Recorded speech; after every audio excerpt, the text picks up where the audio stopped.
Hi again then guys, and so we've got another updated Le Mans prototype setup for you today, and this time it's for one of the lesser used prototype models, the Mercedes CLK-LM. So you want your racing soft tyres of course. For suspension, most of it is very similar to my other updated prototype, slightly different spring rate though. Ride height you want as low as possible at the back, 10mm higher at the front, springs on 18 front and rear. For dampers you want 1 on compression, 3 on extension, anti-roll as low as possible with neutral camber and toe.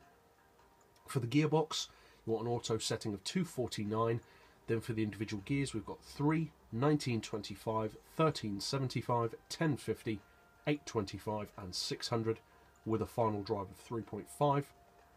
For the diff we've got the lowest initial torque, highest acceleration and lowest braking.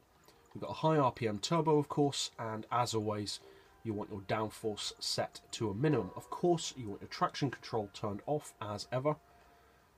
And so yeah, like I said, it's one of the lesser used Le Mans cars. Many people probably don't think of this as a prototype in the usual sense. It's actually more a GT1 style vehicle. I'm not sure, I haven't looked into the history of the car, but I'm not certain if it ran in the GT1 class, but I believe it did, up against the Toyota GT1 and the Porsche GT1 and the Panos GTR1, that kind of thing. One of the versions of it, of course, the CLR, if I remember correctly, famously flipped into the trees at the Le Mans.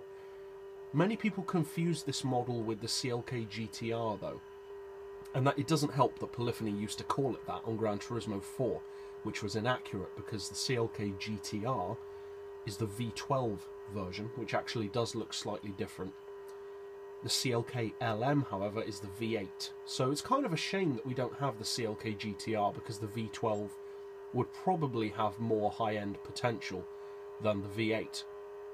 And there is, of course, also, as I mentioned just now, a third variant called the CLR, which looks completely different, same body style, but much more compacted, much more like what you'd expect to see from a prototype. Very compact, very low to the ground, like the BMW V12 LMR, but with a closed canopy and a pretty awesome looking little car actually. It's a shame that we don't have it on the game. And the performance on it is very good. I've always considered it, I don't know if you guys would agree with this or disagree, but I've always felt that this car has slightly more touring car kind of handling than a traditional Le Mans car, kind of what you'd expect it to be, because generally they're very light, kind of slippery back end, can be a little bit twitchy. I'm thinking R92CP, Mazda 787B, that kind of thing. But this car just doesn't have any of that. It's much more refined, much more forgiving, and I would say one of the best beginners cars if you're less experienced and looking to get into Le Mans racing. If you can spare the money, I would recommend trying the CLK-LM because it's a very good car to get you started, really, in the Le Mans. It's got more than enough power to teach you the physics and driving style necessary for such a competitive all-round class of racing, but it's not as crazy to drive as some of the others. As you can see, it's still a very fast car in its own right. My existing tune for it, I believe, did 252-ish under its own power, so I've increased that by 8 miles per hour with this update. It's got a little bit more draft potential than some of the other prototypes, about probably, say, 600 or 700 RPM, maybe a little bit more. So you should be able to slipstream this up to probably 280, maybe a little bit more, but not much more than that. Overall, this is more of a top speed tune for the car on, say, La Sarthe or Special Stage Route 7 rather than Route X. It's not really a Route X race car for the most part. It doesn't really have the top end power for that. It can do it, as you can see, but it's not going to compete with an Audi R10 anytime soon.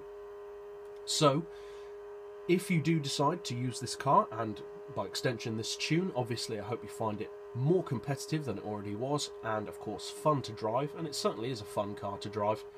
And if you're new to the channel, or just found this helpful in general, feel free to click that subscribe button to get new videos like this every day.